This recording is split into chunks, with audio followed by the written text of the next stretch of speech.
Hey everyone, welcome back to Buzzworthy. I'm your host, Shlacey Harris. I dive into the rare stories entrepreneurs tell about building their businesses, but most importantly, themselves. Let's get into it. Hello, everyone. Welcome back to Buzzworthy. I am your host, Shlacey Harris, and today our entrepreneur is Primie Cegnar from StellaEats. And Primie's journey has been an incredible one, like many of our entrepreneurs. She's a software engineer who loves community and got struck by the entrepreneurship bug and didn't want to turn back.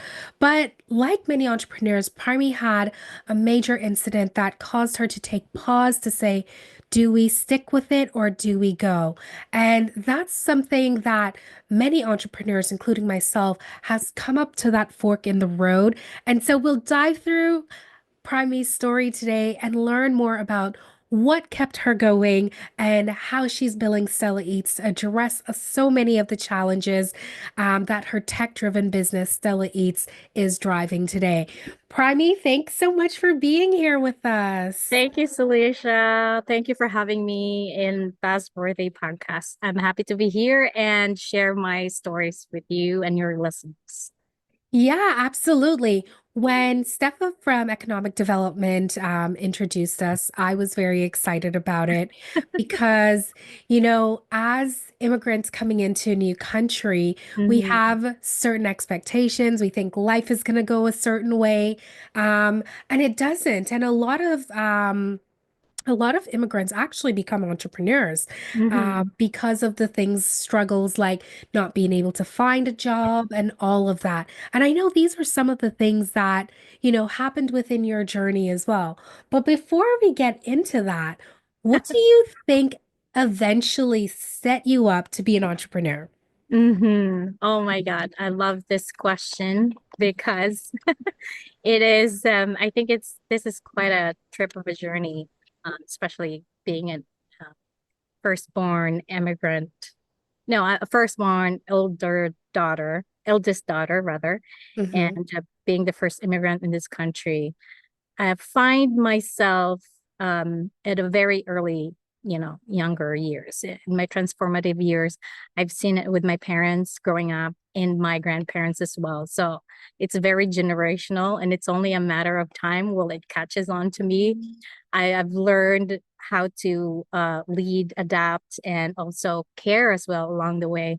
I've seen it with my grandparents and how they're able to navigate, even not knowing how to read and write. So um, that's one thing that I've kept it in my bags of tools and how we're going to use that one day in my entrepreneurial toolkit and bring that come to light. So very early on, um, this sense of duty and being creative as well in your life and how you navigate through life has been already seeded very early on. So I'm Yeah. here now and taking on that path. I think those formative years are so critical to people. And um, I don't know if we give it enough attention because a lot of times people think like, oh, kids just aren't paying attention. They don't know what's going on. But they're Mhm. so well aware because this is such a recurring theme that I see in the podcast, in entrepreneurship stories, is that if there was an entrepreneur in your family, you notice that as a young child and you start to pick up on it and you learn so many lessons from them without them even knowing the impact they might even have on you. That's absolutely right. This we think even with my daughter, I'm a mom now and looking at how my daughter is sticking alongside with me. She's actually my marketing creative partner in doing all of this amazing things that I put online. And she gives me her ideas and so many wonderful things that I thought I'd be teaching her, but it's the other way around. So there's a lot to take in from young kids nowadays, especially. But as a mom and trying to be an entrepreneur, it's totally a different experience. And thank you for, highlighting that as well. Yeah, absolutely. Absolutely. I think I'm always super impressed, when you mention like your grandparents didn't even know how to read and write. but they were entrepreneurs themselves, you made it happen. And I think it's that Mm. level of resilience and not letting things that you may not be good at stop you, but really going into the things that you are really good at and having that be the thing that you thrive on. Yes, I Yeah. absolutely. That creativity is one thing. It's also wanting to like we are being sold on the idea that you do need money to run things, that you need certain things to make sure you get on the wheels. But Hmm. honestly, our creativity and community is also things that we've also forgotten along the way. And I too have for quite some time, as I'm on my time box as being a mom and very new to Yeah. this country for a few years. But definitely, this comes to light to me recently, and I get back into that now, and I find my home in there. I love Yeah. I think that's so beautiful because when we take a step back, we can always find our way back to what we love, and community is something that you love. And it's something that's ingrained within Stella Eats as well, too, in so many different ways. So before we go into Stella Eats a little bit it. more, take us on the journey that eventually led up to creating Stella Eats. Like, what were the things happening around you or in the world or in your life that you noticed that something needed to change and something needed to happen? Tell us about those moments in the creation of Stella Eats. Just need to take a big, really big breath right here. Um, it's quite a journey. It's been 7 years since my husband had a heart attack. And my daughter, so I take you back, this is January 2018, and my daughter was 6 months away, or 5 more months away. It's yet to be born. And I thought, we were eating pretty decent. He's very active. He has his business going. It's not that like we're going through drive-throughs and like we're home cooking, we thought we were doing the right things.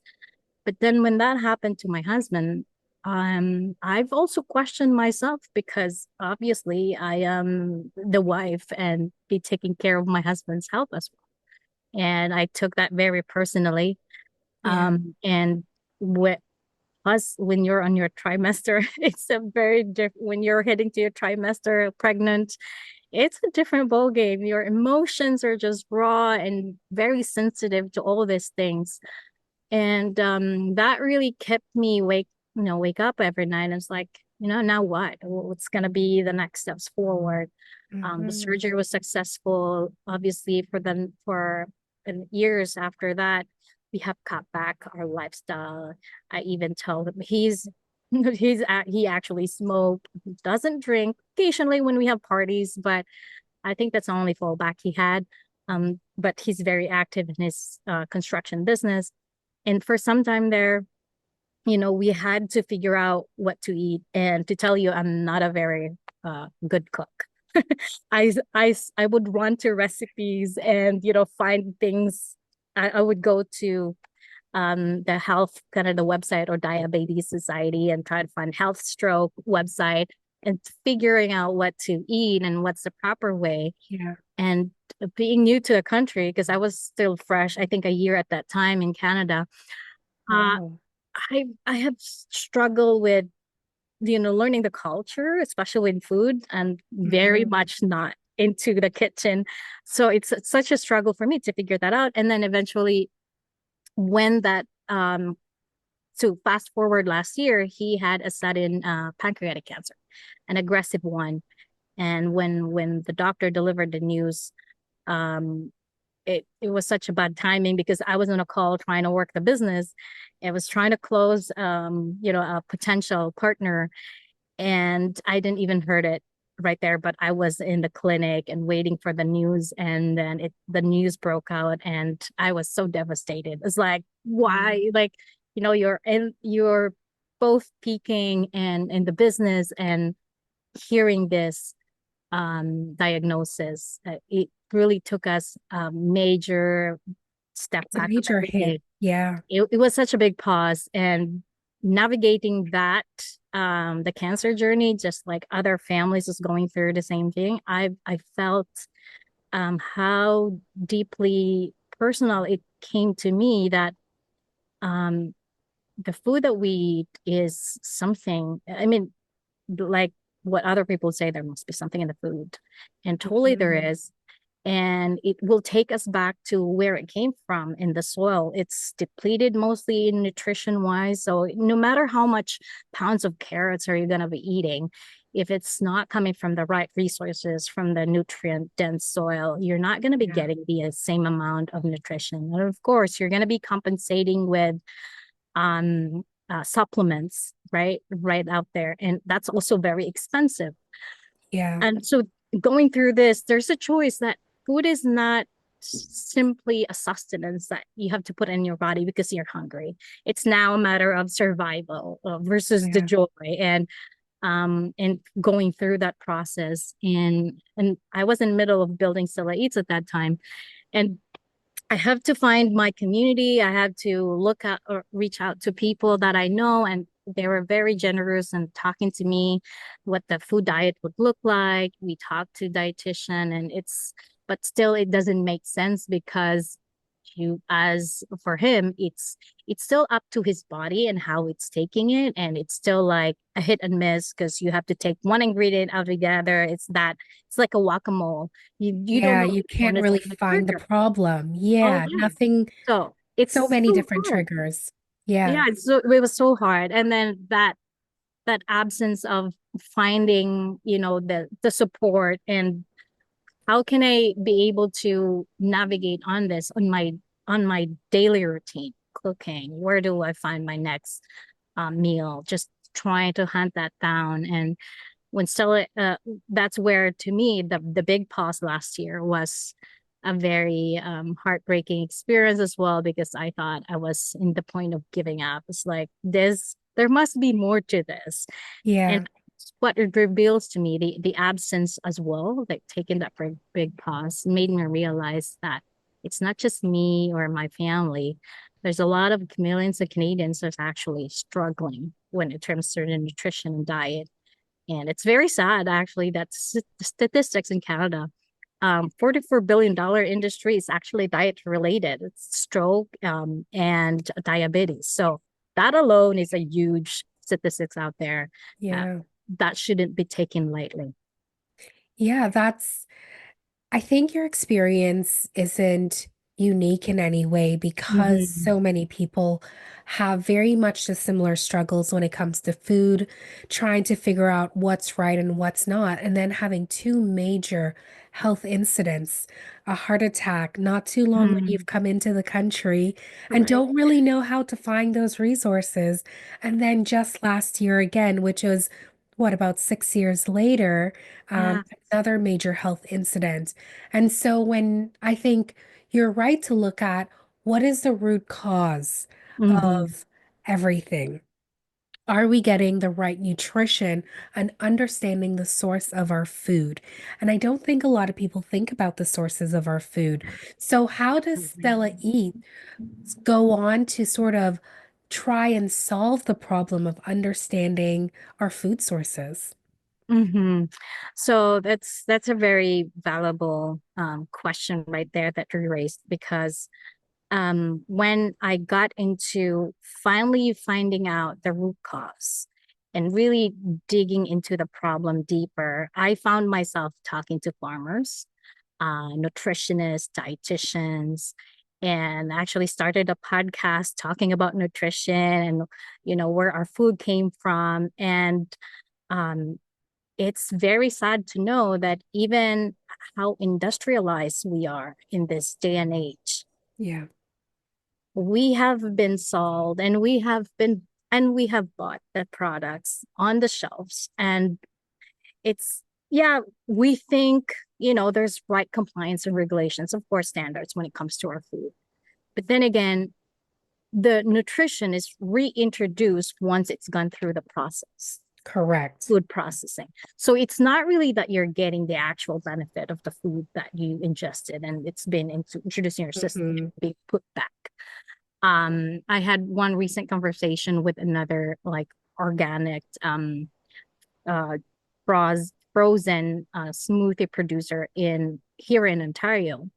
And she had walked me through, she opened the doors of how the manufacturing world looks like. It's we think the juices are made from the apple itself. No, it was a whole different scenario. And I was really shocked because I thought you would get the juice from the apple, but it doesn't, that doesn't how it works. And nutrients, like I said, is being reintroduced. Talking to the farmers, particularly Adam, he is rather very big on low till, very permaculture based in how he does his farm. And I think that's one thing we have missed is in the nutrients, the microbiome of the diversity of our land nowadays is little to none. And I so appreciate that there are still farmers out here in Canada fighting for organic food. And when you say organic food, these are, farmers that are doing minimal, low till, the olden ways, the ancient way of farming Hmm. and comparative. And it's very surprising to know that it's very comparative with the prices. You can still really get an organic, let's say carrots or Yeah. organic lettuce, comparative prices to the ones in retail that's like highly produced and, on the farm versus the ones on your local farms. And then you're also supporting your local community. So Yeah. this comes to me that, okay, going into the source, talking back to them, and also reaching out to these manufacturers that are actually going against the grain of the traditional manufacturing. And I have met a few of them. I have met already 6 partners, and they're so amazing at what they do, more on the healthy kick side of things, the healthy bug is in them. And they've been producing these products for some of them 5 years, 10, 15 years, but fighting the good fight of what real nutrition looks like. They're pretty pricey, I would, of course, but when that reset call or that panic button is on, you would spend Yeah. any money to stay alive, to stay healthy. Correct. That's what we did. When my husband got the diagnosis, we spent $200 in an hour at Healthy Planet to find all the supplements, all the friends like, do this, buy that. And we're like, oh my God, how much more are we going to spend on our health trying to Yeah. stay alive? And that's just for 1 hour. And if you're going to do that and multiply that to the X amount of days you're hoping to get out of your life, it's a different story. So for me, I've really, connected with these partners, talked to them. I also discuss with them behind doors, like what does your manufacturing processing look like, Hmm. and why are you even doing this? And they also got into this, making their own brands because they too can't find the brands because they also have those health issues and they want to make a Yeah. difference. And those are the brands out there. There's still a lot of them out there, but it's hard to know when you're not on that path. And I don't know, it's if there's probably a stigma because only people that are having these issues is kind of like a very small community, but it's not. It's huge, and we have to be on the same table as the other person that's knowing about it. Yeah. Yeah, it has to be a dual conversation to make that changes happen, and It it's very real. absolutely, yeah, it absolutely has to be. And I think there are quite a few important things when we look at the the chain in which our food comes from the soil. One of the things you talked about was the microbiome of the soil. And Mhm. um, what does microbiome of the soil mean for our listeners? Oh my goodness. I don't know if you're also on the kick of this gut biome as well. So, I sure am. I yeah. know about it. All right. So, our gut is similar to the soil biome. So, it has all the dirts, the bugs, all things good in the soil. So, that the diversity of all the bugs and all these little things that's working also in our gut is similar to how the soils actually orchestrate and operate.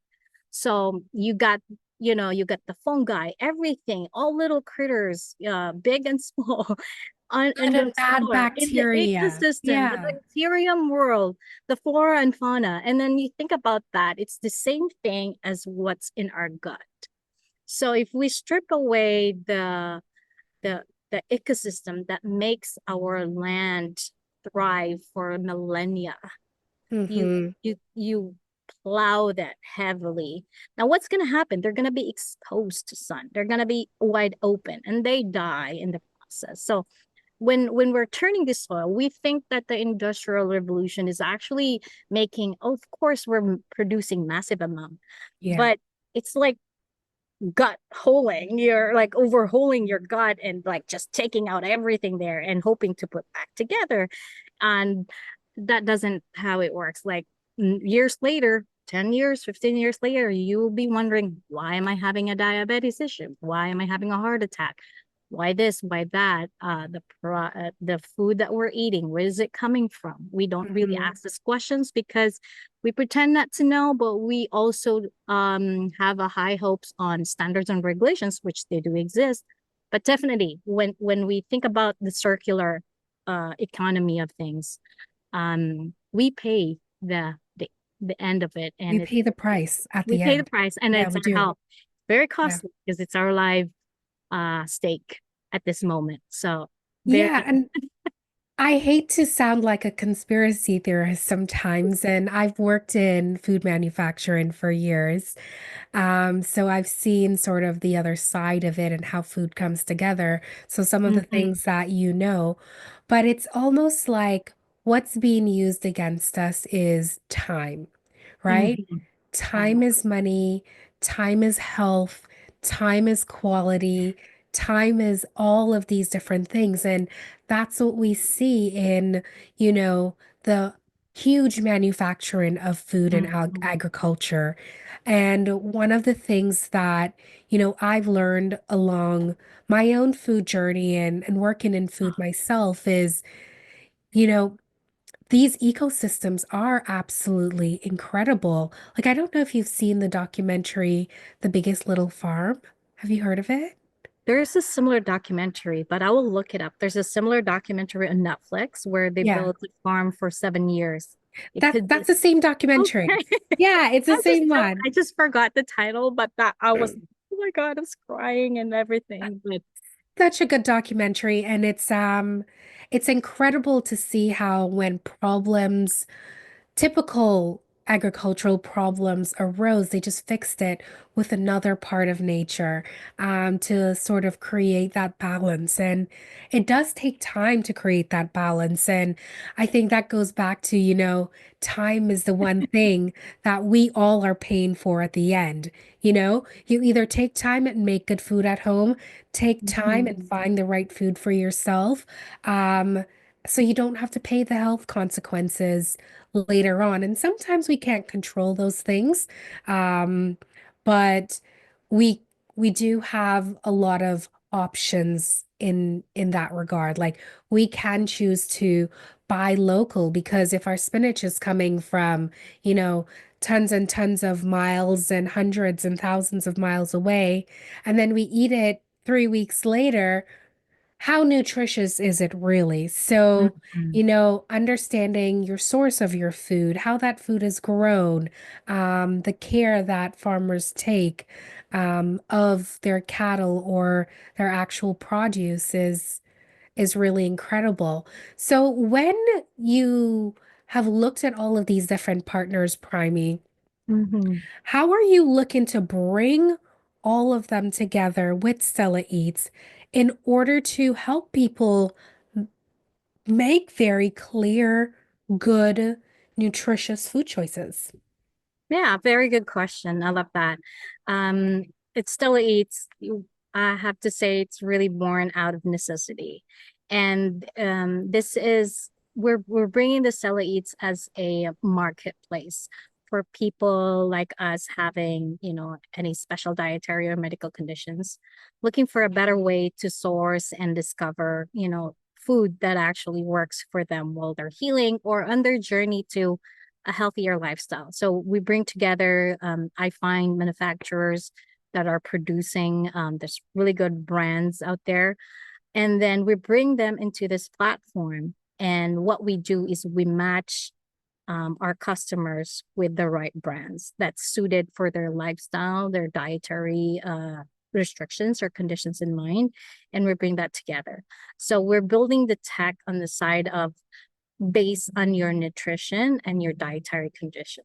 So it's not more so on, I just want to sell your products or I just want you to buy things from me, but we're really building nutrition in mind and helping you towards also your capacity, build helping you build the capacity to find joy in your food and while healing as well.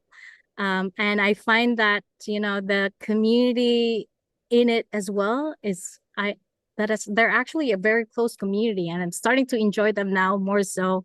And I kid you not, the food and beverage industry, the the founders or the people that are actually behind this industry are very helpful to one another.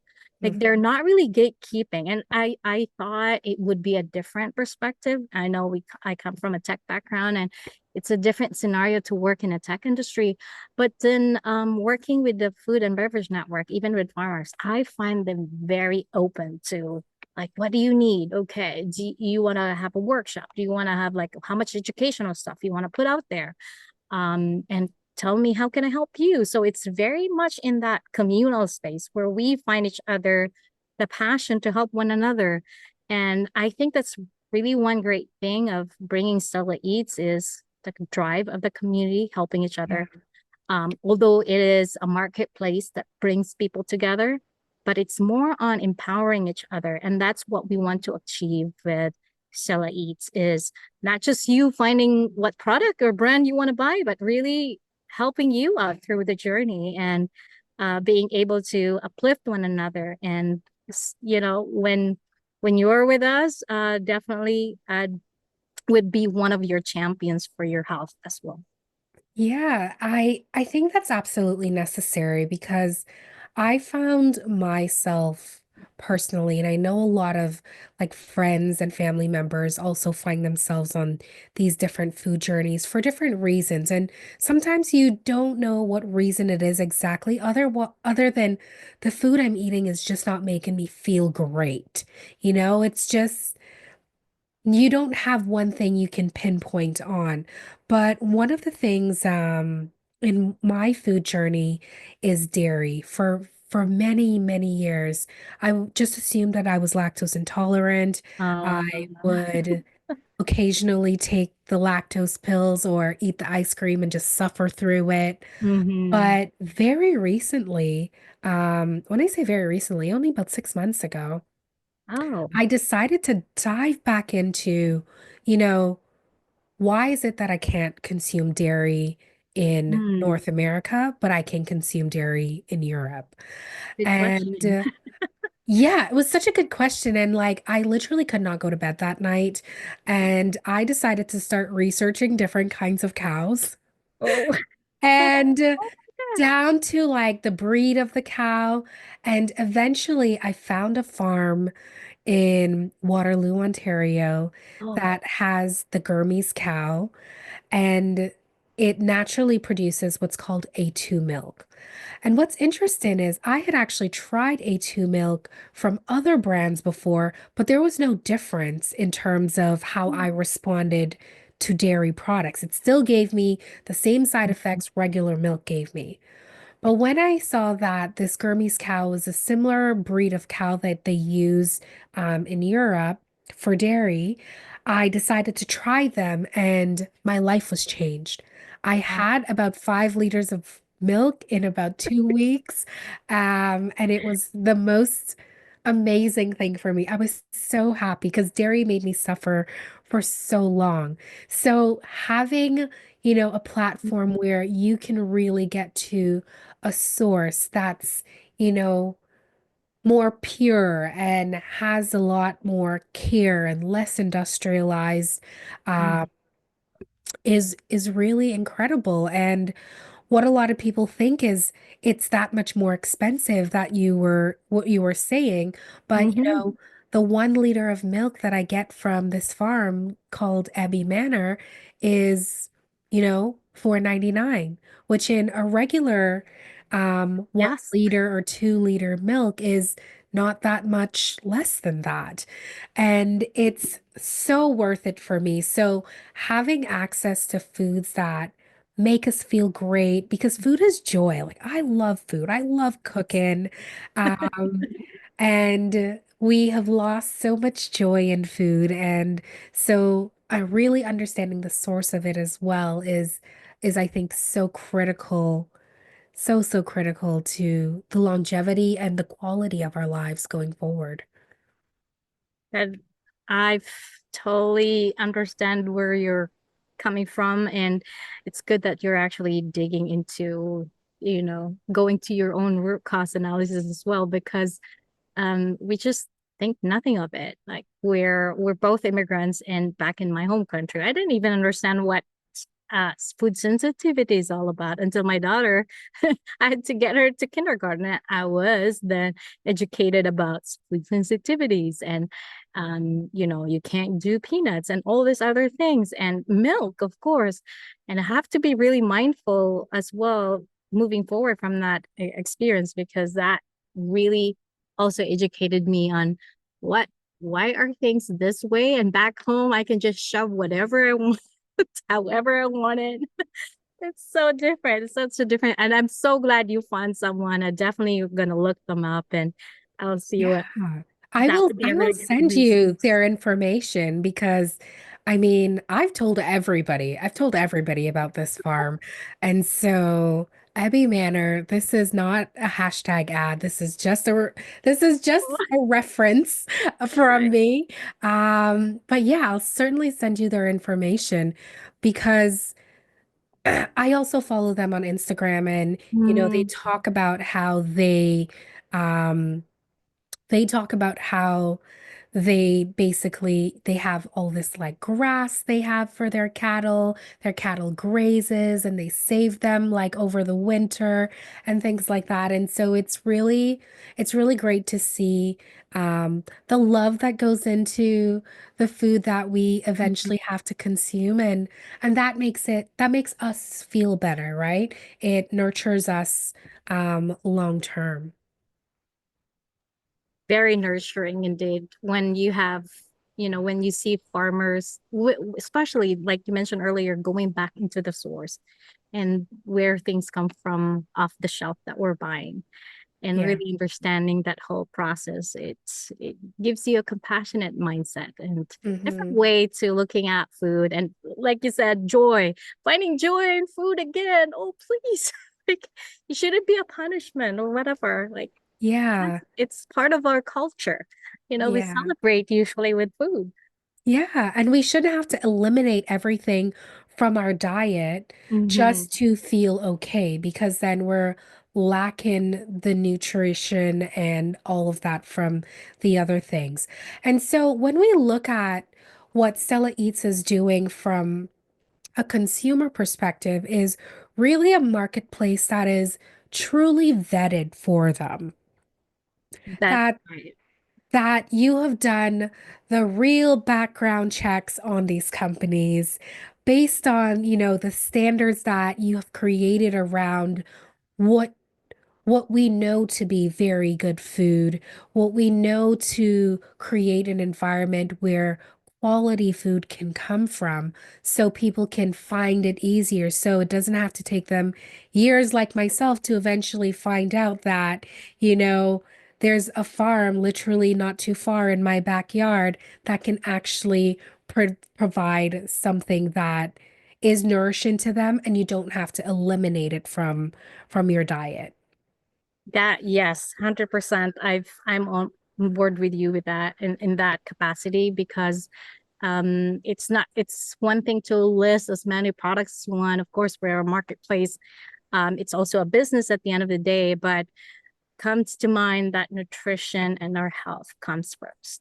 So Yes. I have to know more of them deeply, understand them. And it's not just like I'm just listing whatever. Like it has to have that health comes to mind first, Yeah. always. Yeah. And this is what you talked about, tech-driven, purpose-driven tech Yeah. businesses. And I think that is truly what the world needs more of.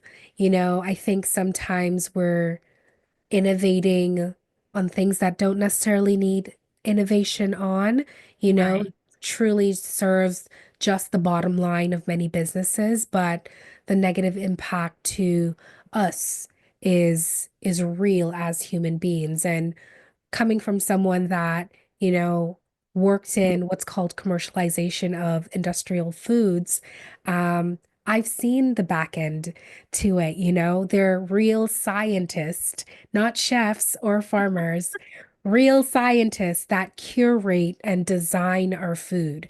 Mhm. And so to see that you are building something that is allowing us much more transparency when it comes to food, no labels that are misleading us, that's telling us extra things, like fortified with vitamin D, extra iron added, all of those things. But because it means that in the process of these things being created, like you said earlier, it had to be stripped out in the first place. Yeah, that's one thing that I think everyday people wouldn't understand. And we just thought, it's on the label. So we Hmm. must trust the label Yeah, and not question anything because they have been vetted and certified.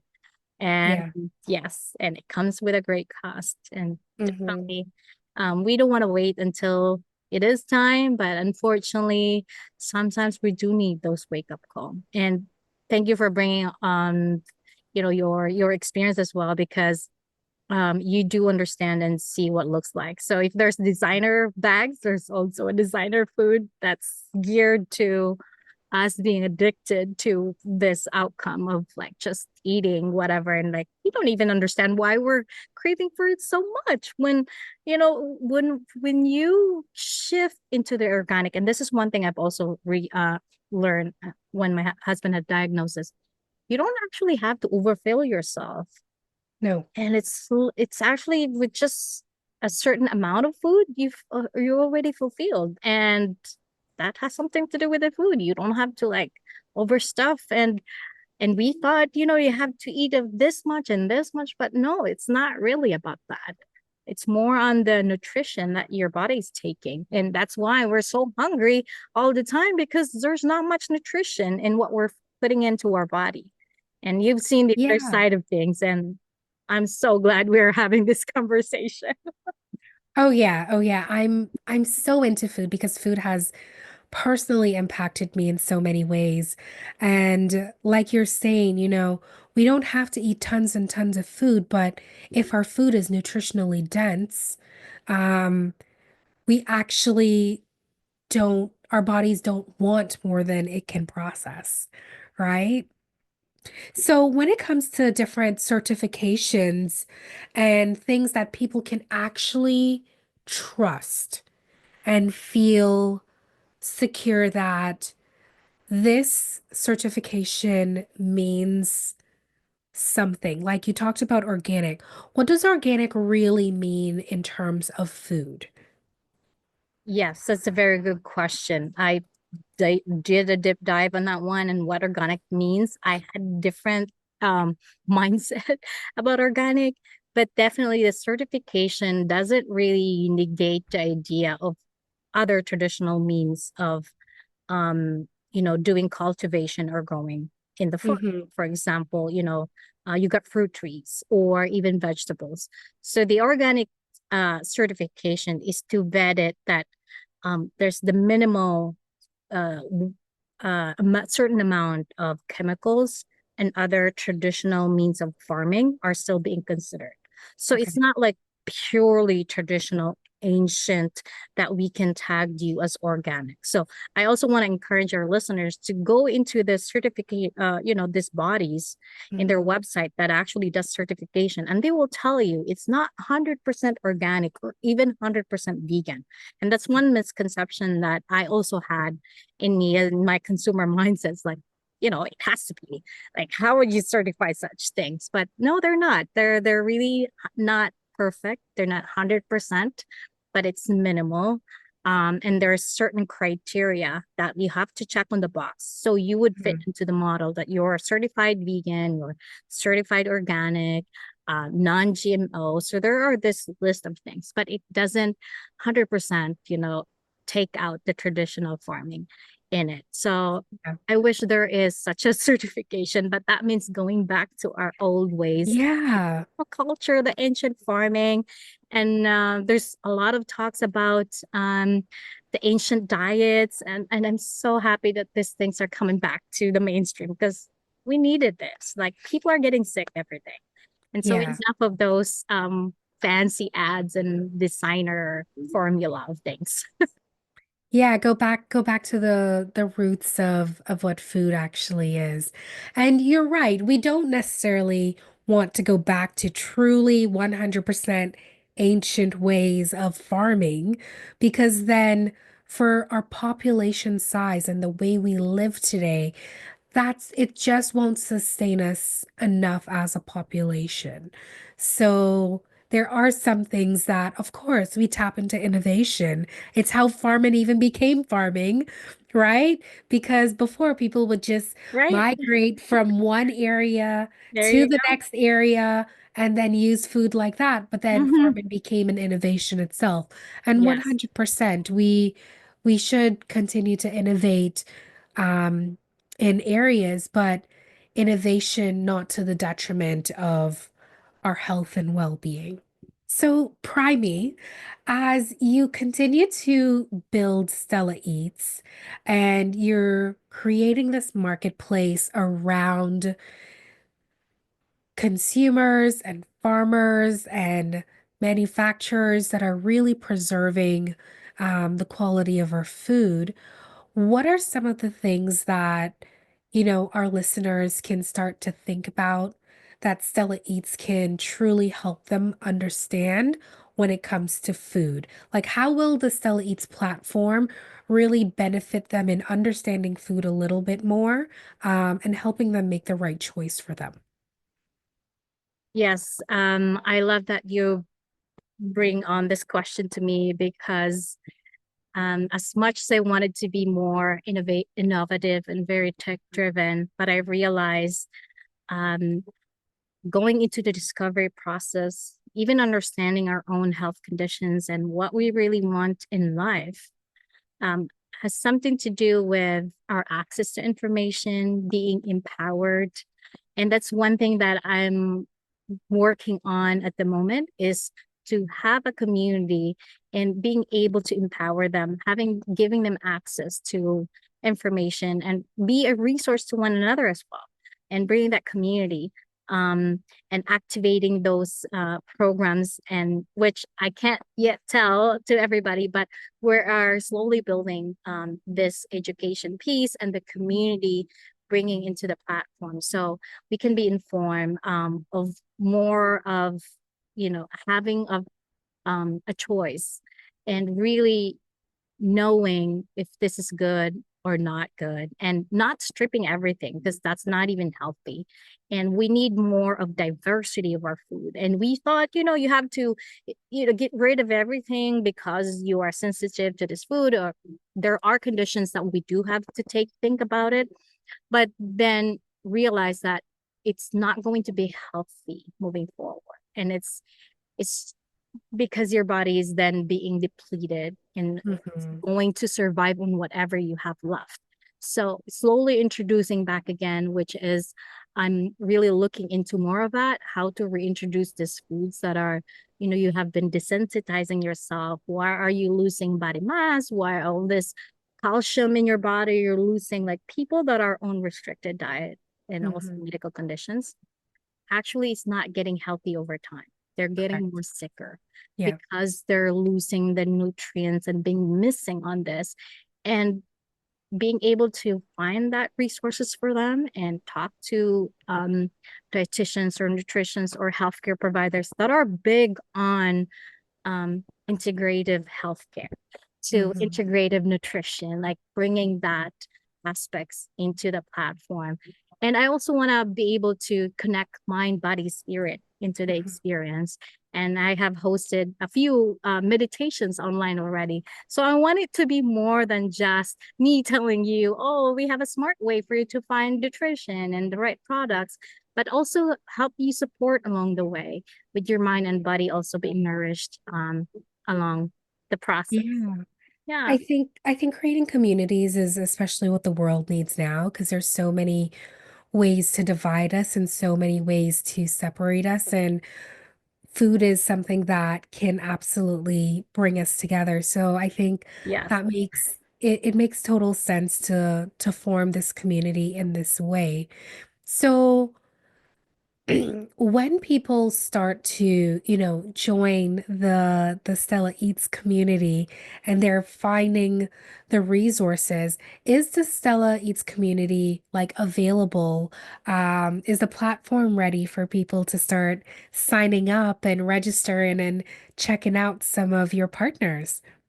Oh my goodness, we are in beta mode right now. It's private access only. So if anyone listening to right now would love to get their hands on what we're building and give us more feedback and insight in this collaborative moment, yes, definitely. You can message me on LinkedIn or find our website, StellaEats.com, and that's where you can sign up on or subscribe on our waiting list, and then I'll definitely send you access to it. The community piece is one thing that we are yet to build. Right now, we're doing it very manually, where we're connecting people and really talking directly with a small group of people, really having this conversation very intimate, and they can have access to our early partners. Right now we have 5 beta partners. I'm not sure if I'm allowed to give them a shout out, but we have Alchemy. They make the most amazing gluten-free sourdough, but they're based in BC. So we have 2 in BC. There's also one that's up and coming up partner. It's called Wise Bites. It's more for nutritional snacks, especially for our kids in school that has allergy issues, all different kind of health conditions in mind, food sensitivities. It's a really good partner that's coming aboard. I'm waiting to get the signed things, but definitely we have their yes. Um, Nude food. If you're into all the organic, all the good things, healthy snacks you could think of, that's the brand you want to know. We also have our local in Hamilton that's into the functional juicing. How to Bloom, she's one of our early partners. We also have one in Ontario, in Windsor. She does amazing samosas that's gluten free, allergy free, everything you could think of, all the goodies that you're trying to stay away from, but putting them back in your system so you can, again, enjoy the food. And that's one thing we're bringing aboard with you to be able to do that. So definitely it's a very small community right now. And I'm so excited that once we publicly launch, that we can have this conversation in our platform and really have this community thriving. Yeah, and I encourage everyone to at least register and check it out because if this isn't Stella Eats isn't going to help you, it can help someone you actually know because I don't know what the stat is, but I'm sure almost everyone has some sort of food aversion, some challenge when it comes to food. So really trying to find, great sources like samosas is something that I don't really eat anymore for that reason, for a lot of the allergy reasons, like gluten and things like that. So, very excited to hopefully try those samosas. Um, Once I create my profile there with Stella Eats. So, as you continue on this journey, we want to ask you 3 questions that's going to help you reflect on on where you've been so far and then looking into the future. Are you ready? Bring it on. All right. So I have 3 questions for you, Mm-hmm. and I'm looking for a one-word answer. And then you can always give us an explanation of it. But what is one thing you are leaving behind from last year's entrepreneurial journey? What's one thing you're leaving behind? Self-doubt. Why? Mm-hmm. Oh my goodness, why? Um, I had my own. set of conditioning growing up. And I always being, not being, but I remember at a very young age, I have to be perfect at my scores or do things in a certain way. Plus being the eldest in the family. I mean, I came from an Asian background. It's very different upbringing, and being an eldest in a impoverished family, everything is on my shoulders. So I have to do things very differently. And I always ask myself, am I doing enough? And is this a good thing? Like, even though with all the milestone I have achieved so far, I still doubt myself. I still have that imposter self, but I had to face the dark side of it. And that's where, the enlightening happened. It's like, okay, I get it. It's from that old wounds and just, hugging myself, telling my younger self, it's okay. I'm this bigger version of you now, and I can take it from here and you don't have to. And Yeah. that has been my healing journey this year. I had to talk to my younger self and tell her, it's 2025. Leave your self-doubt behind. I love it. I love it. I think self-doubt is something a lot of entrepreneurs struggle with. I think particularly female entrepreneurs struggle with as well. So I'm really happy that you recognize that that's something you need to leave behind, and you are going to leave it behind because your future is so bright. And so our second question is, what is one thing that you have learned? uh I think everybody knows this. It's resilience. And it's time and time again. It's that word that comes back to me. And resilience comes from grit, comes from creativity, and how you make do with none, little to none, and to thrive forward. That resilience, it comes with a lot of, experiences, I would tell you, but definitely that's one thing I've had to relearn over and over. Yeah. I I like that, and what it made me just think of is I don't remember who said it. I'm really bad at like quoting people or referencing things, but I have a really good memory. Um It's something about the higher your altitude, the less oxygen you have. And if you are an incredibly resilient person and you can climb, it's the least amount of oxygen you can thrive on. Something along those lines. So it's just like resilience is really being able to thrive on as little oxygen as possible to get to the next step. Oh my God. That gives me a picture of someone climbing Mount Everest and just, Yeah. going through the triumphs. And yeah, it's when you're going through the process like entrepreneurial journey, there's no point A to point B. Everything is zigzaggedy. You're Yeah. buzzing all around. But definitely resilience. Yeah. And which, if I may say quickly, there's also a person that I saw on YouTube. I forgot his name. I think Daniel Priestley. He said he went to Asia and did some hiking up in the mountains, and it was a beautiful peak. And but then he was like, "Oh, we've already conquered this peak, and now he's looking at the other peak, and he's like, when can we go there? I want to go there." And then the guide told him, "Why don't you just enjoy the peak that you're in right now? Isn't this enough?" So I'm like, yeah. So that brings me to like resilience. That Yeah. when you're giving me that, I'm very visual person. So Yeah, I like that. imagining myself in there, like, oh yeah, it reminds me. I thought it would be something to talk about. And I think it's so entrepreneurial to think of, yes, I just survived this. What's the next thing I'm gonna go after? Exactly. And so our third question is, it's about the future. What's one thing you're absolutely taking into the future with you?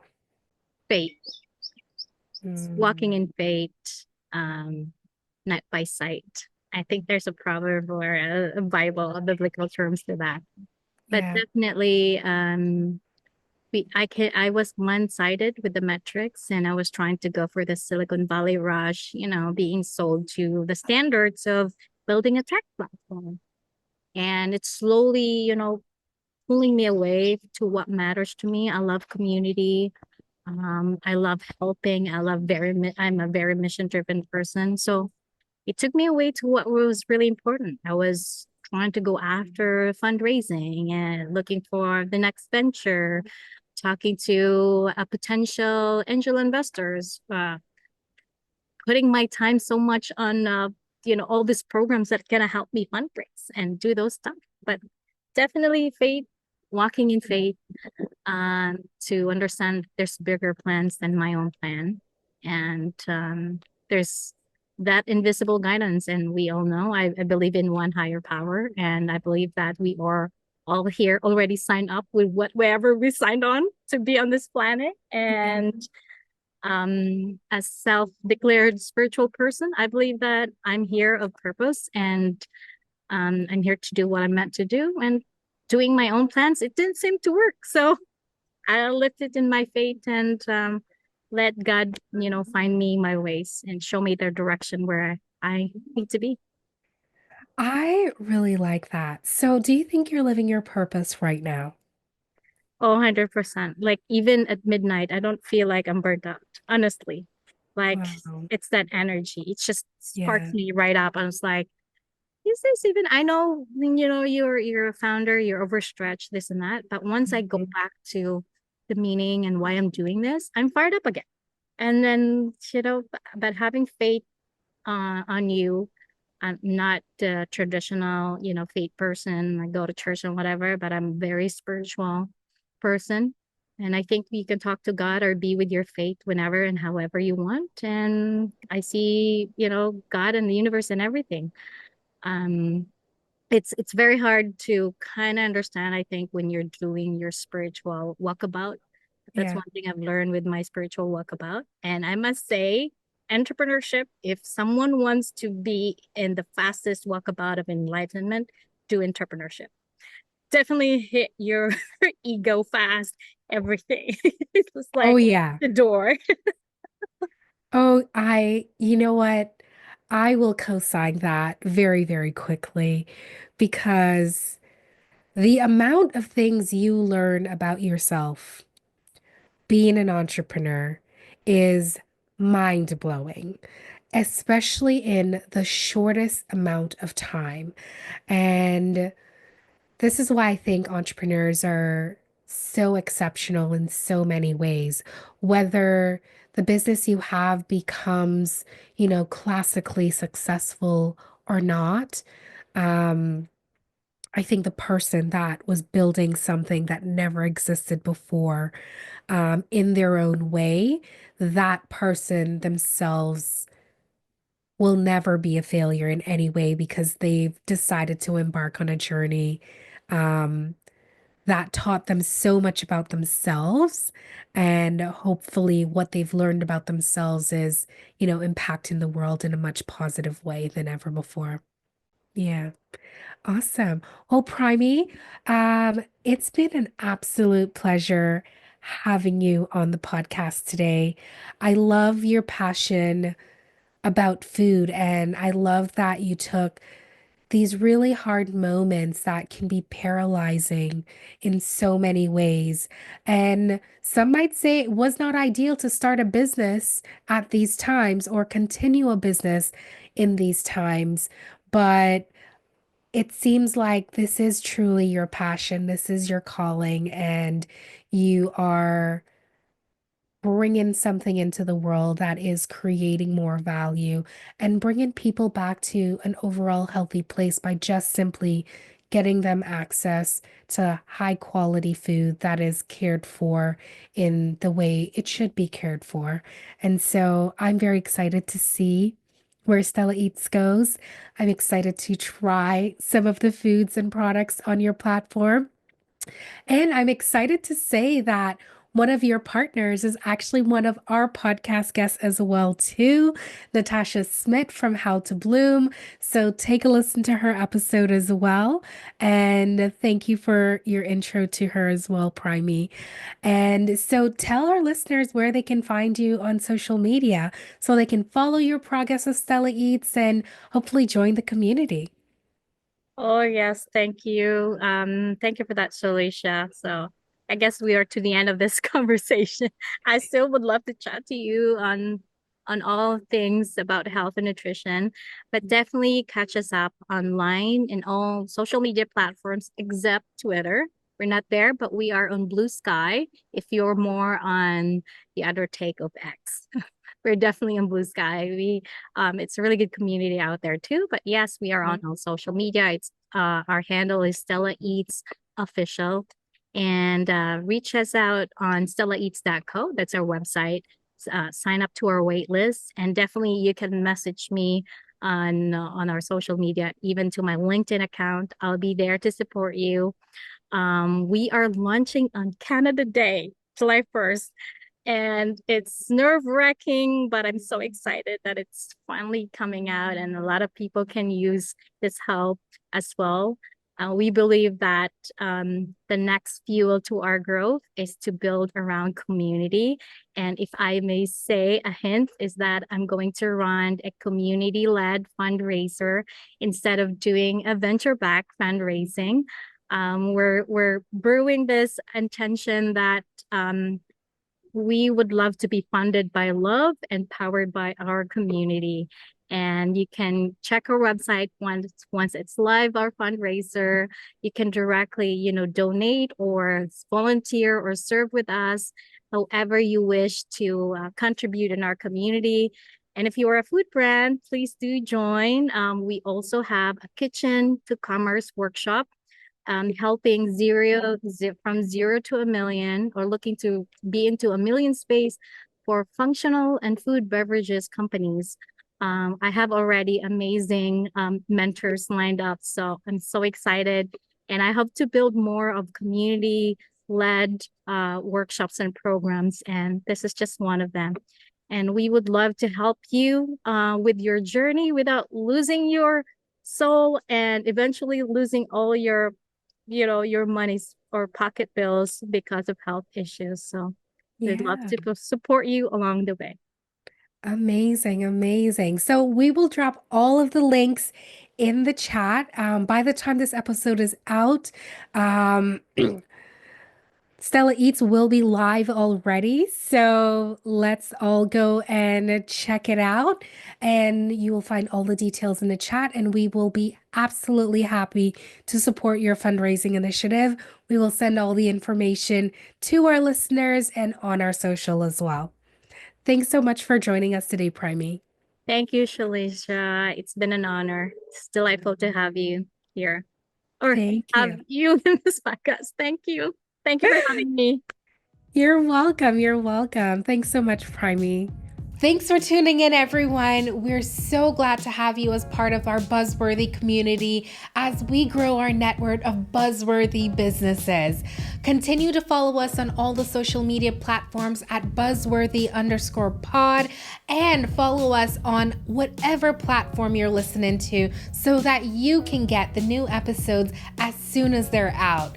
This Buzzworthy podcast could not be done without our incredible team, starting with our music by Khaled Imam, our video and sound engineer, James Clark, Yvette Robichaux, our social media manager, Cesar Cardania, our brand and creative lead, and finally, your host and executive producer, Shalacia Harris.